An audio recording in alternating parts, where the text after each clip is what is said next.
Okay, peeps, welcome back. So we're going to be going over the YieldMax ETFs today, as well as Roundhill's qdte and xdte distributions for the upcoming week. So with that being said, let's get it. Okay, so let's go over the distributions for the Roundhill ETFs real quick. So I'm aware of YBTC, but if I'm not mistaken, I think that actually comes at a later date. Let me actually double check on this. We do not own any YBTC, just so y'all know. We have decided not to buy that because basically we already have MSTY and Coney. We think that's probably good enough. But yeah, it's coming at a separate time. So not going to do YBTC. So let's go into XDTE here. This is basically the NASDAQ version of the 0DTE covered call strategy they have. Right. The NASDAQ version. Sorry about that. So N100 covered call strategy. So you guys can see that the current payout is 23 cents, basically 23.5 cents, which is great. Oh, right. Before I skip past this real quick. So declaration date is today. So if you didn't get in today, not a big deal. This does pay weekly. You'd have the chance to get in basically before the 20th. If we take a look at the calendar here, you guys can see that the 20th is basically a little bit more than a week out. So you have 5 trading days to be able to get into this before the next dividend date if you want to. So X date is tomorrow, and the payment date is going to be on Friday, which is always nice. TGIF, right? Okay, so let's go over to the next one here, XDTE, which XDTE's payout this week was also actually really good. So XDTE, same thing on the declaration X date and the payment date. The amount was 20 cents, so it was roughly about double the last payment. So that's actually a pretty good increase. And do keep in mind these covered call ETFs, the high yielding ones especially likely, are not going to have very consistent payouts every single week. So they're probably going to fluctuate quite a bit. So you can see 21 cents, 14 cents, and 23 cents. In terms of personal holdings, we do have qdte. We do not have xdte. So I just wanted to point that out. So we have 72.5 shares as of recent. So if I were just to do the math on some forward projections here, so 72.5 shares times basically 23.5 cents, roughly about $17 a week. And then that would come out to a total of about $68 a month. So pretty good. All right, so YieldMax ETFs, or the underlies, I should say. Let's get into it. So this is Apple. So as you guys can see, I don't know how obvious it is here, but we did have like a small poke above this support zone, and then we got above the trend line, and then this thing went from bullish to super bullish. Again, I don't know what happened here with this candle. Maybe it was the CPI data. Maybe it was the FOMC meeting. I have no idea, but Apple basically just moonshot straight out of this thing. So Apple's looking very bullish. So the support currently is going to be between 195 to 200. There might be some underlying news here on Apple. I'm not sure what it is. If you guys know what it is, leave it in the comments below. Let me know. But this is kind of a really big candle to just be based on CPI. I mean, we haven't really seen one of these big ones in a long time. So it kind of looks like maybe a little bit more than just a breakout. Plus, there's some serious volume here, so not sure what's going on. I'm sure it's a little bit more than the stock buyback that we're talking about, but if you know what's going on, please do let me know. So if we get a retest of that support to the all-time high, you're looking at about a 12% gain. Again, the all-time high currently is roughly about $220 a share. Now, if I throw the Fibonacci's on here, from the swing high to the swing low, you guys can tell that it did actually hit a Fibonacci here, so there might be a slight pullback. But again, that remains to be seen. So again, the 1.618 is currently already hit. If I go to the next level here at 2.618, you would see that Apple would be all the way up there at $256. Again, it would not surprise me if that happened. As a matter of fact, there is something else I want to point out. That I just noticed. I don't know if the contracts for futures for the front month have gotten rolled already by the clearing houses or what's going on. I'm not sure, but one of the indices pointed out to me. So if I actually go down here to the 15-minute time frame and I kind of zoom out here, it does appear that the price had a gap up, as you guys can see. So I'm guessing the front month for the futures contracts, futures instruments probably got rolled forward. So my guess is tomorrow is probably going to be a pretty bullish day. I could be mistaken, but I think based on what I'm seeing here, that's likely going to happen. So again, going back to Apple, I would say this one's looking very bullish. Apple most likely will be going higher. Even if this thing gets a retest, I mean, we had a double top here and we came back down, had a double bottom, and then broke out. So even if we get a retest, this thing likely is going to bounce. I'd say this one's pretty bullish. C3 AI, this one's interesting. So we have a triple golden cross on the EMAs. That's a very bullish sign. I actually need to change this from resistance to support. So you can see we have confirmations here of golden crosses on both the MACD and the RSI. That's always good. So pretty much what we're looking at right now is a move up to roughly about the swing high. So $38 or $38.50 again, 34 to about 39 is the target there. 49 would be the ultimate swing high. So just from the current price to the swing highs, you're looking at roughly about 23% and 56% respectively. There is some upside here. Now, if it comes back and retests the EMAs, which could happen, that's about $27.50. You'd be looking at 39% and roughly about 77% respectively. There is also one more thing that I just noticed that I want to point out here, and that is this kind of downtrending trend line that's not really so obvious, but you can kind of see what's going on here. I'd have to look more into this, but if I'm not mistaken, I believe this is an Adam and Eve or a reverse Adam and Eve pattern. I'm not very familiar with the pattern, but I have heard it used before, so this could also be quite bullish. But regardless of whether that's the case or not, I mean, if we get a break of this trend line, we're going to push up into this resistance most likely. If we do not get a break of the trend line, we're going to come back and test supports. So if I was going to pick this one up, I'd be looking to accumulate, not necessarily looking to pile all in.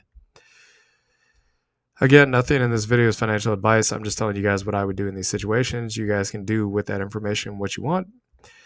So ARKK, this thing is very kind of really choppy looking. It's not great.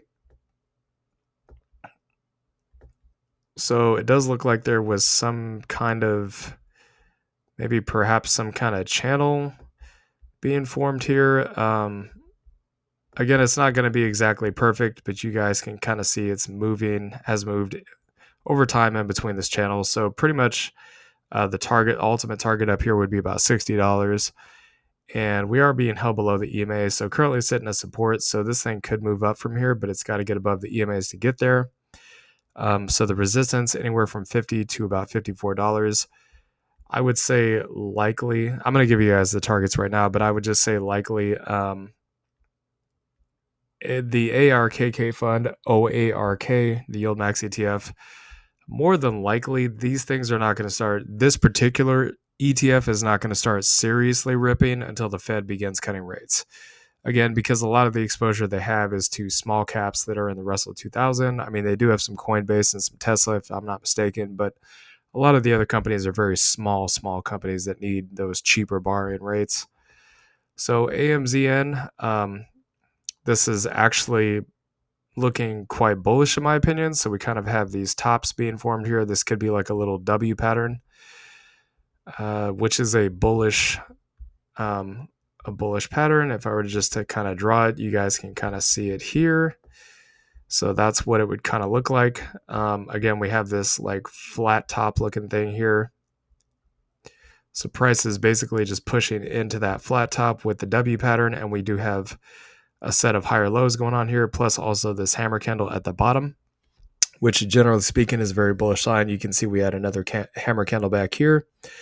And pretty much what happened after that, if I give you guys the measured move on that from basically the top of the hammer candle all the way to the current high, it was a pretty big move, so about 50%. I'm not saying it's going to move up that much, but if we get a break above resistance, which in my opinion, it's looking very bullish right now, I mean, sky's the limit. As you guys can see, this has been previous resistance in previous times.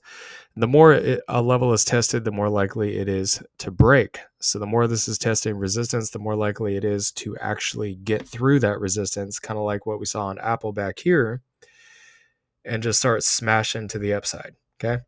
So in my opinion, Amazon, I would definitely be picking some of this up right now, just me personally, based on what the charts say. Even though it's sitting at resistance, I do think it looks very bullish.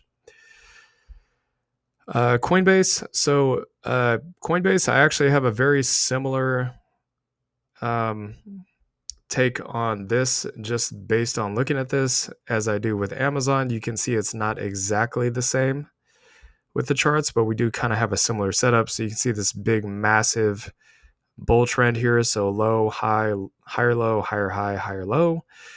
And then theoretically, this thing gets above this high right here. If it does get above that high, it's going to push into this resistance. If it gets into that resistance, maybe by the end of the year, this thing starts pushing to new all-time highs. Again, Bitcoin, we're not expecting Bitcoin to actually seriously hit all-time highs until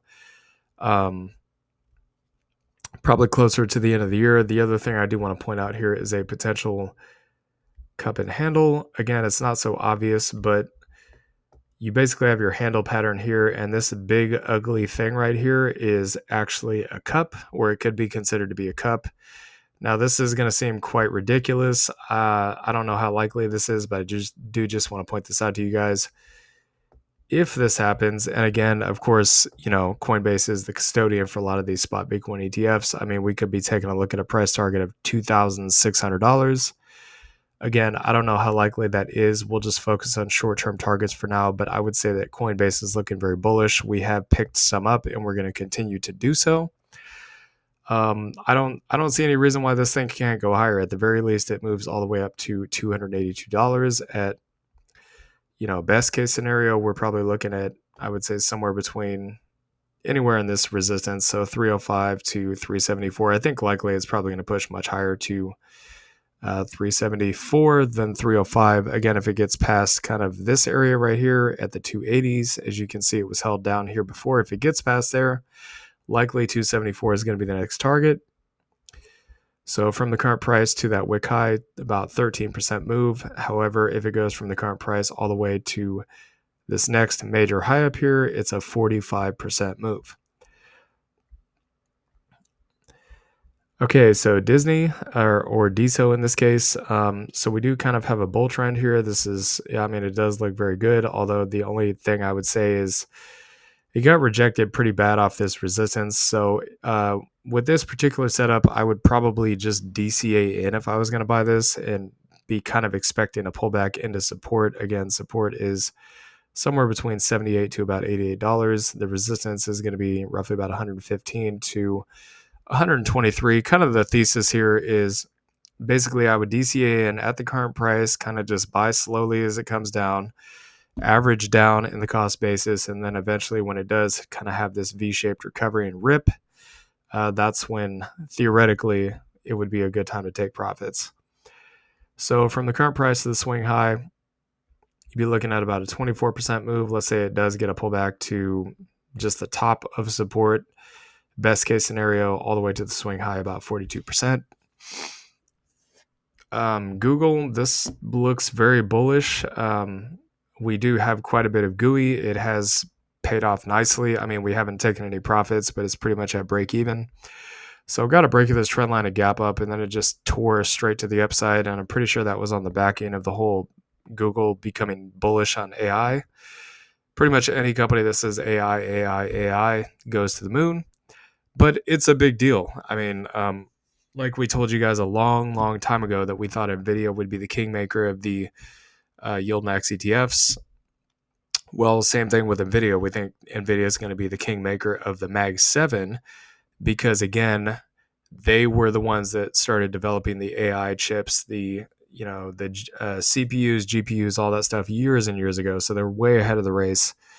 And they're going to be essentially the picks and shovels for the rest of the company in the Mag 7. So, I mean, in terms of Google, it does actually kind of look like maybe we have some kind of bull flag here, or perhaps this is a rising wedge. It's hard to say at this point. All I can say about this is if you think it's a bull flag and it's going to go higher, maybe it might be a good time to start positioning in. If you think it's going to drop down, maybe wait for it to get to support. Me personally, I would not touch this one right now. Again, that's not financial advice. So the support currently is between 145 to 152. We do already have quite a position in this. And just so you guys understand what the risk is here, about an 18% drop. Of course, the YieldMax ETFs will probably also drop roughly about that much if that does happen. But far as I'm concerned, I mean, the price is moving up, basically above a breakout, above support in the EMA. So I would say likely this thing is going to break out, not break down. But if it does get a pullback down to support, again, the measured move here would be roughly about 24% from that bounce point. So JP Morgan, this is not looking great. Again, we have this double MACD death cross up here, all the way up here, way above the break-even level. It's heavily overextended from the EMAs. This is kind of a,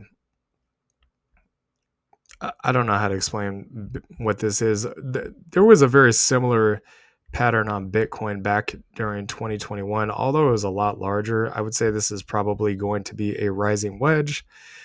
Again, a very bearish pattern. Again, the target for the wedge is going to be down at $180. For this one, it's not that I'm not bullish on it, but I'd be waiting for a pullback. Again, the risk here is at a minimum 6%. So if it does get a pullback from there and moves back up to the highs, it could be a 15% move. That's one I'd be waiting for a pullback on. Meta does still look very bullish. You can see the MACDs are starting to curl up again, the EMAs that is, and the RSI as well. This is kind of an interesting one. So it kind of had this like flag up and then a sell-off and then it bounced. So it does kind of look like it wants to break back out to new all-time highs.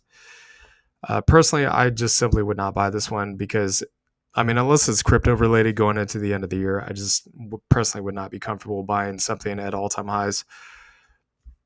But I can give you guys the pullback targets. So this wick likely would be a pullback down at 415. If it goes from there to the all-time high, it's about a 28% move. Again, the all-time high is at $530. If it goes lower than that, likely it probably stops around the red EMA, so 390. Again, the move is about 36.5%.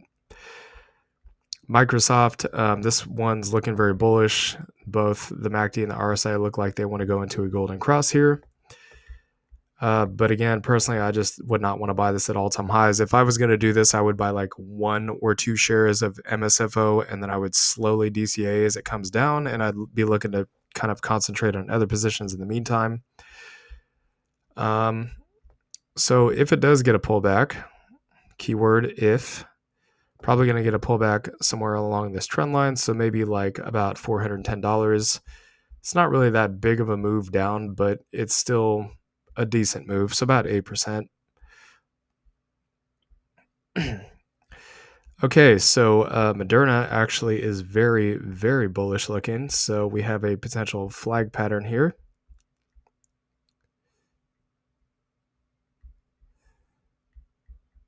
So it's going to take me a minute to draw this. Give me a second, guys. So flag pattern. It looks like it's about to hit the apex of the move. If it breaks out, it's going to go all the way up to the top of this resistance. Again, that's the target. Doesn't mean it has to do it, but that's what you'd be looking at. So about $215.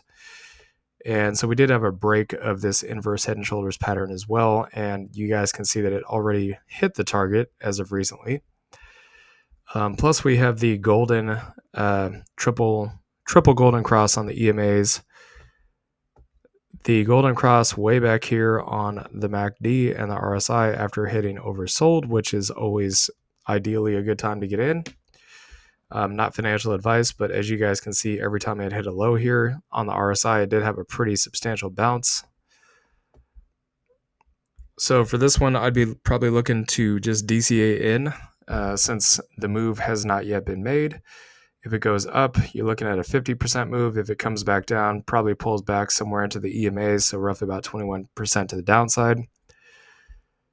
MSTR, so we have this kind of topless P looking pattern. Unless this turns into an M pattern, which is a bearish pattern, again, it would have to kind of break this wick down here. I don't think that's likely looking at the chart, but I mean, if it was an M pattern, that's how it would look, but it doesn't look like that's actually going to happen. So this looks quite bullish. So basically, this is a topless P. It's a bullish pattern. I would say if it pulls back, likely probably going to pull back to maybe somewhere around the yellow EMA, maybe the bottom of these candles, like 1150. Again, the high is almost $2,000, so you can see it's pretty substantial. We'll just do worst case scenario, say it goes back down to the bottom of the wick at 1,000. That's quite a drop. So from that point to the all-time high would be about 98%.